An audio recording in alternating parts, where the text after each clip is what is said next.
اعوذ باللہ من الشیطان اللعین الرجیم بسم اللہ الرحمن الرحیم۔ کتاب گلشن احباب در کیفیت سیر و سلوک اولی الالباب کے مضامین پر آپ کے ساتھ گفتگو جاری ہے۔ اس کتاب کو آیت اللہ سید محمد صادق حسینی طہرانی نے تحریر کیا، جو مرحوم آیت اللہ سید محمد حسین حسینی طہرانی کے صاحبزادے ہیں، اور مرحوم علامہ حسینی طہرانی مرحوم علامہ مفسر قرآن علامہ طباطبائی رحمۃ اللہ علیہ کے شاگرد ہیں، مرحوم سید ہاشم حداد کے شاگرد ہیں۔ اس کتاب میں سیر و سلوک کی کیفیت کو بیان کرتے ہوئے آیت اللہ طہرانی ان اسباب کو بیان کرتے ہیں جو انسان کی زندگی میں بندش کو ایجاد کرتے ہیں، اور ایسے اسباب جو انسان کی زندگی سے بندش کا خاتمہ کرتے ہیں۔ کچھ اسباب ایسے ہیں جو دو طرفہ کردار ادا کرتے ہیں، یعنی اگر سبب کے ایک طرف کو لیا جائے تو بندش ایجاد ہوگی، دوسرے طرف کو لیا جائے تو وسعت ایجاد ہوگی انسان کی زندگی میں۔ پس ہم اسباب وسعت کو بیان کر رہے تھے، پہلے اسباب بندش آپ کی خدمت میں تفصیل سے بیان کر چکے۔ آج جس سبب کو آپ کی خدمت میں بیان کرنا چاہتے ہیں وہ ہے والدین کی رضامندی۔ پس اس سے پہلے ہم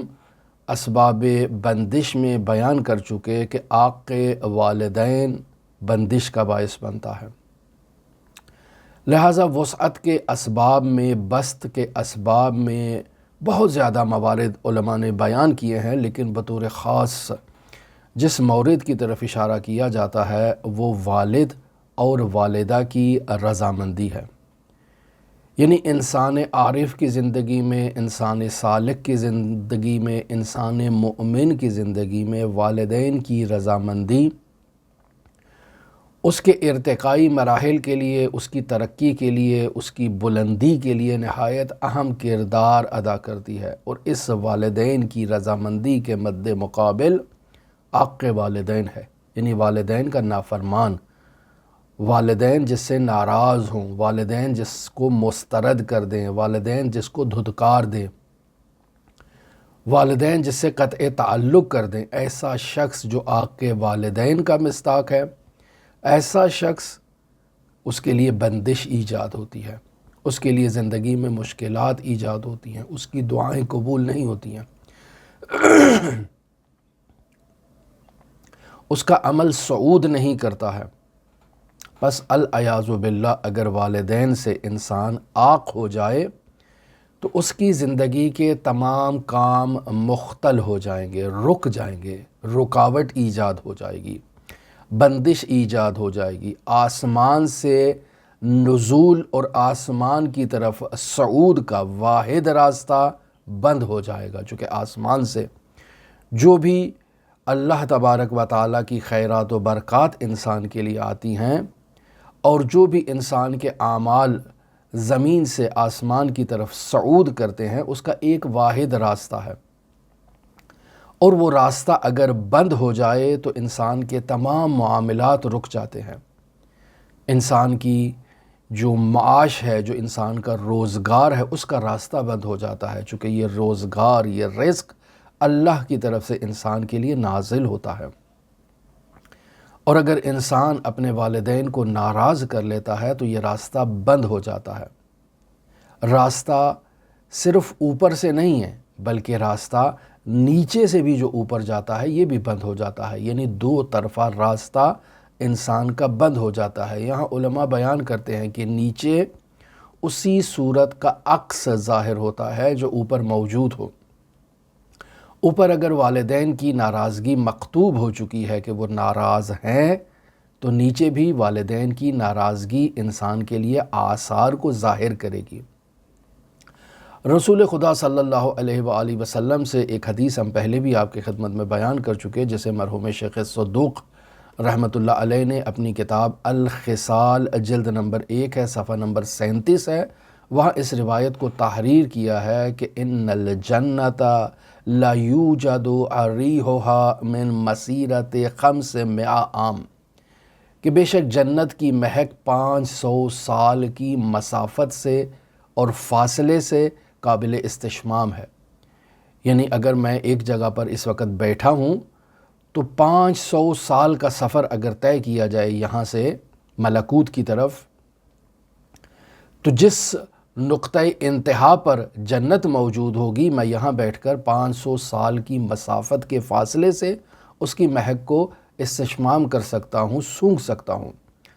لیکن عاق والدین اس خوشبو کو سونگھنے سے، استشمام کرنے سے محروم ہو جاتا ہے۔ وَلَا يَجِدُهَا عَاقٌ، عاق اس خوشبو کو جو 500 سال کی مسافت، ایک بہت لمبی مسافت ہے، اس لمبی مسافت سے بھی قابل استشمام ہے، لیکن عاق والدین اس خوشبو کو، اس مہک کو استشمام نہیں کر سکتا ہے۔ اب آئے نمازیں پڑھے، جس قدر یہ نمازیں پڑھے، ان نمازوں میں جس قدر اللہ کا عشق موجود ہو، جس قدر اللہ کی طرف توجہ موجود ہو، جس قدر شوق و ذوق سے یہ نماز کو انجام دے، جس قدر مراقبہ کرنے میں اچھا ہو، جب تک یہ اپنے والدین کو راضی نہیں کرے گا اس کے معاملات درست نہیں ہوں گے۔ یہ نماز صعود اختیار نہیں کرے گی، بلندی تک نہیں پہنچے گی۔ پس والدین کو راضی کرنا یہ بنیاد ہے، اور ہر چیز کا اثر موجود ہے۔ عزیزان محترم، ہم اس اثر کو محسوس نہیں کرتے ہیں، یا اس اثر سے متعلق ہماری معلومات نہیں ہیں، ہم اس اثر کو نہیں جانتے۔ مرحوم آیت اللہ حسینی طہرانی یہاں بیان کیا کرتے تھے کہ انسان سالک جس نے اللہ کی طرف سفر کرنا ہے، سلوک اختیار کرنا ہے، اللہ کی طرف جانا ہے، اگر یہ سالک اپنی زندگی میں شادی نہیں کرتا تو یہ اس مرحلے سے، مرحلہ ازدواج سے، مرحلہ شادی سے یہ سالک کبھی عبور نہیں کرے گا، اس کا اثر اس کی زندگی میں باقی رہے گا۔ اب اس سالک کا معنوی مقام جس قدر بھی بلند ہو جائے، یہ سالک کمال مطلق تک ہرگز نہیں پہنچ سکتا، چونکہ اس نے شادی نہیں کی ہے، یہ ابھی تک مجرد ہے، اس کا بلند مرتبے پر پہنچنا معقول ہی نہیں ہے۔ لہٰذا آیت اللہ یہاں مثال دیتے ہیں نہایت گراں قدر عرفاء کی، کہ مرحوم حکیم ہیدجی ایک بہت ہی معروف عارف ہیں، ان کا بہت بلند مقام ہے، عالم ہیں، عارف ہیں، روشن ضمیر ہیں، اہل مراقبہ ہیں، لیکن انہوں نے اپنی زندگی میں شادی نہیں کی تھی۔ مرحوم مرتضیٰ طالقانی، مرحوم آیت اللہ سید عبدالکریم رضوی کشمیری کے استاد تھے، عالم تھے، ہوائے نفس سے پاکیزہ پاک انسان تھے، اہل مراقبہ تھے، نہایت ہی پاکیزہ، نہایت ہی اور روشن ضمیر شخصیت، نہایت ہی نورانی دل شخصیت کے مالک تھے، لیکن انہوں نے بھی اپنی زندگی کے آخری مراحل تک شادی نہیں کی ہے۔ پس جب شادی نہیں کی ہے تو جتنا بھی بلند مرتبے پر پہنچ جائیں، اس مرحلے سے وہ عبور نہیں کر سکتے، چونکہ یہ مرحلہ ان کے لیے متوقف ہو چکا ہے۔ پس ہر اطاعت کا اپنا اثر ہے، اور ہر گناہ کا بھی ایک اپنا مخصوص اثر ہے۔ لہٰذا والدین سے اگر انسان عاق ہو جاتا ہے تو اس کا اثر بندش ہے۔ سالک کا سلوکی سفر جس قدر بھی منظم ہو، نماز تہجد اور شب زندہ داری میں وہ نہایت ہی منظم ہے، باقاعدگی سے نماز تہجد کو پڑھتا ہے، رات کو وقت پر بیدار ہو جاتا ہے، زندگی کے تمام معاملات کو اس نے نظم دے رکھا ہے، لیکن اس کے والدین اس سے ناراض ہیں تو یہ نمازیں رک جائیں گی۔ بندش ایجاد ہو چکی ہے انسان کے لیے۔ والدین انسان سے ناراض ہیں، ولو ان کی ناراضگی ناحق ہے، منطقی اعتبار سے دیکھا جائے، عقلی اعتبار سے دیکھا جائے تو اولاد حق پر ہے، والدین اس کے حق میں زیادتی کر رہے ہیں، لیکن پھر بھی والدین کی ناراضگی انسان کے لیے بندش ایجاد کرتی ہے۔ عزیزان محترم، یہ ایک ایسا نقطہ ہے جو نہایت ہی باریک نقطہ ہے۔ اکثر لوگ اس بارے میں سوال کرتے ہیں تو ہم ان کو جواب انہی کی عقل و دانش کے مطابق دیتے ہیں، اور کہہ دیتے ہیں کہ ٹھیک ہے، اگر والدین آپ سے نابجا ناراض ہیں، منطقی اور عقلی اعتبار سے آپ حق بجانب ہیں، تو مسئلہ نہیں ہے، آپ جو ہے وہ صبر و تحمل کا مظاہرہ کریں، آپ ان کو کوشش کریں کہ قطع تعلق نہ کریں، رابطہ برقرار رکھیں، ان کو راضی کرنے کی کوشش کریں۔ لیکن حقیقت یہ ہے کہ یہ والدین اگر ناراض ہیں، ولو ناحق ناراض ہوں، اس کا اولاد پر اثر پڑے گا عزیزان محترم۔ دلیل کیا ہے؟ بیان کرتے ہیں رسول خدا صلی اللہ علیہ وآلہ وسلم کی بارگاہ میں ایک شخص آیا۔ مرحوم کلینی نے کتاب کافی جلد نمبر 5 ہے، صفحہ نمبر 136 ہے، حدیث نمبر 6 کے تحت اس روایت کو بیان کیا ہے۔ یہ شخص آیا رسول خدا کی بارگاہ میں اور آ کر کہا، یا رسول اللہ، میرا والد مجھ پر ظلم کرتا ہے۔ پس معلوم ہوا کہ والد ظالم تھا اور یہ شخص مظلوم تھا، یعنی والد کا ظلم کرنا، چونکہ ظلم کسی بھی صورت میں حق پر نہیں ہوتا ہے، ظالم ہمیشہ باطل پر ہوتا ہے، لیکن چونکہ والد ہے اور ظلم کر رہا ہے اور شکایت آئی ہے رسول خدا صلی اللہ علیہ وآلہ وسلم کی بارگاہ میں، تو رسول خدا فرماتے ہیں، انتا و مالک لابیک، تم اور تمہارا مال تمہارے باپ کا جو ہے وہ مرہون منت ہے، یعنی تمہاری ہستی، تمہارا تمام وجود تمہارے باپ کا مرہون منت ہے۔ حالانکہ باپ حق پر نہیں ہے، ناحق ہے، اس نے اولاد کے مال پر قبضہ کر لیا ہے۔ اگر اولاد کے مال پر قبضہ کر لے تو شرعاً ضامن ہے، باپ کو شرعاً اللہ کی بارگاہ میں اس کا جواب دینا ہوگا کہ باپ نے اولاد کے مال پر قبضہ کیوں کیا، اولاد پر ظلم کیوں کیا۔ لیکن سوال یہ پیدا ہوتا ہے کہ اگر باپ ایسا ظلم کرے تو کیا بیٹے کو دوسری طرف سے یہ حق حاصل ہے کہ وہ باپ سے جھگڑا کرے؟ نہیں، ہرگز ہرگز اسلام اس کو جھگڑنے کی اجازت نہیں دیتا، اور لا تقل لہما اف اپنی جگہ پر برقرار ہے۔ لہٰذا عزیزان محترم، عرفانیات میں، سیر و سلوک میں والدین کی رضامندی نہایت ہی ضروری ہے۔ انسان مشرق چلا جائے، مغرب چلا جائے، دائیں چلا جائے، بائیں چلا جائے، جہاں کہیں بھی چلا جائے، جس قدر بھی تگ و دو کر لے، جس قدر بھی جد و جہد کر لے، جس قدر بھی محنت کر لے، والدین کی نافرمانی، والدین کی نارضایتی انسان کے لیے بندش کا باعث بنے گی۔ انسان کا وظیفہ یہی ہے کہ وہ اپنے والدین کو راضی کرے، اپنے والدین کو خوش کرنے کی کوشش کرے، ہرگز ہرگز والدین سے جھگڑا نہیں کرے، والدین کے سامنے اپنی آواز کو بلند نہیں کرے، تحمل مزاجی کے ساتھ والدین سے اپنا رابطہ برقرار کرنے کی کوشش کرے، اس اختلاف کی وجہ کو تلاش کرے جو ان دونوں کے درمیان اختلاف ہے، والدین کے درمیان، اولاد کے درمیان۔ خود والدین کی بھی ذمہ داری ہے کہ وہ تحمل مزاجی کے ساتھ اولاد کے ساتھ رابطہ کریں۔ چونکہ ایران میں ایک اصطلاح استعمال کی جاتی ہے دہے ہشتادی، یعنی ایران کا جو شمسی سال ہے اس میں جو 1380 کی جو پیداوار ہیں، جو افراد ہیں، جو بچے ہیں 1380 کے، اس کے بعد سے جتنے بھی بچے اس دنیا میں آئے ہیں ان کا اپنے والدین کے ساتھ رابطہ برقرار کرنا جو ہے وہ دشوار ہو چکا ہے۔ لہٰذا ایک اصطلاح ایجاد کی ہے دہے ہشتادی۔ یہ دہے ہشتادی یعنی 80 کے دہے سے جن کا تعلق ہے،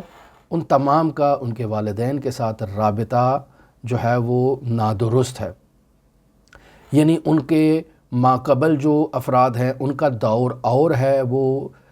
الگ دور اور الگ زمانے سے تعلق رکھتے ہیں۔ ان کے زمانے میں کمپیوٹر اور یہ جدید ٹیکنالوجی موجود نہیں تھی۔ یہ جو 80 کے بعد افراد آئے ہیں ان کے دور میں یہ جدید ٹیکنالوجی ایجاد ہو چکی ہے، لہٰذا ان کا طرز تفکر، ان کا سوچنے کا انداز، ان کا گفتگو کا انداز، ان کا اٹھنے بیٹھنے کا انداز ان افراد سے مختلف ہے۔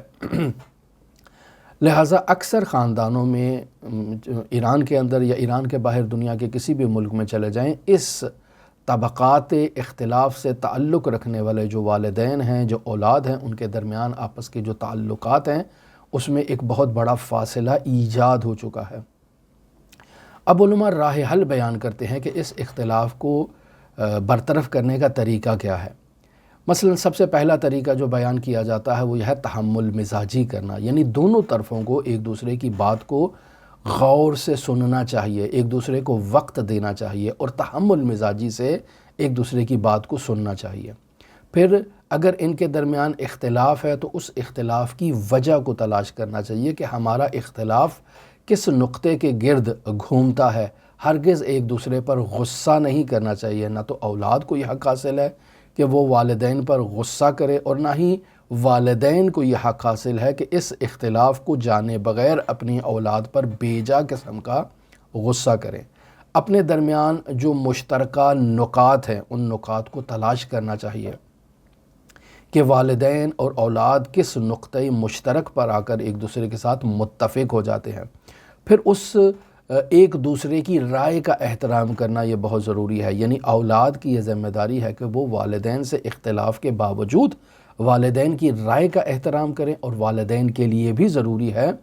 کہ وہ اولاد سے اختلاف نظر ہونے کے باوجود، اختلاف سلیقہ ہونے کے باوجود اولاد کی رائے کا احترام کریں، اور ہرگز نہ تو والدین اپنی اولاد کو دھمکی دیں اور نہ ہی اولاد کو یہ حق حاصل ہے کہ وہ اپنے والدین کو دھمکی دے۔ اور پھر آخری حل یہ بیان کیا جاتا ہے کہ والدین اور اولاد کو چاہیے کہ وہ اپنے اس اختلاف کو حل کرنے کے لیے کسی ایسے تیسرے شخص کو تلاش کریں جن پر دونوں کا اعتماد ہو، اور وہ فرد ثالث، چونکہ دینی تعلیم میں بھی جو اصطلاح استعمال کی جاتی ہے وہ قاضی تحکیم کی ہے، کہ جو دونوں طرفوں کا مورد اعتماد ہوتا ہے وہ ان دونوں کے درمیان بیٹھ کر قضاوت کرتا ہے، ثالثی کرتا ہے، میان جیگری جیسے فارسی میں کہا جاتا ہے، کہ ان دونوں کے درمیان جو ہے وہ صلح برقرار کرنے کی کوشش کرتا ہے، کوئی ایسا ضابطہ مقرر کرتا ہے کہ جن ضابطے کے ہوتے ہوئے یہ آپس میں ایک دوسرے کی حدود کو تجاوز نہ کریں۔ عزیزان محترم، کچھ راہ حل علماء نے بیان کیے ہیں، اور آخری راہ حل یہی قاضی تحکیم کا ہے کہ ایک فرد ثالث کو تلاش کیا جائے جو دونوں کے درمیان موجود اختلافات کو حل کرنے کی کوشش کرے۔ ہماری دعا ہے کہ خداوند متعال ہمارے لیے بندش کی کیفیت کا خاتمہ فرمائے اور ہمارے لیے وسعت ایجاد کرے۔ دعا گو ہیں کہ خداوند متعال ہم سب کو یہ توفیق عطا فرمائے کہ ہم اپنے والدین کو خود سے راضی رکھیں۔ ہمارا یہ موضوع حق والدین اور والدین کی رضامندی ابھی جاری ہے، کل پھر اس موضوع پر گفتگو کریں گے۔ دعا گو ہیں خداوند متعال ہماری زندگی سے بندش کا خاتمہ فرمائے اور وسعت ایجاد فرمائے۔ اللہم صلی علی محمد و آل محمد وعجل فرج قائم آل محمد۔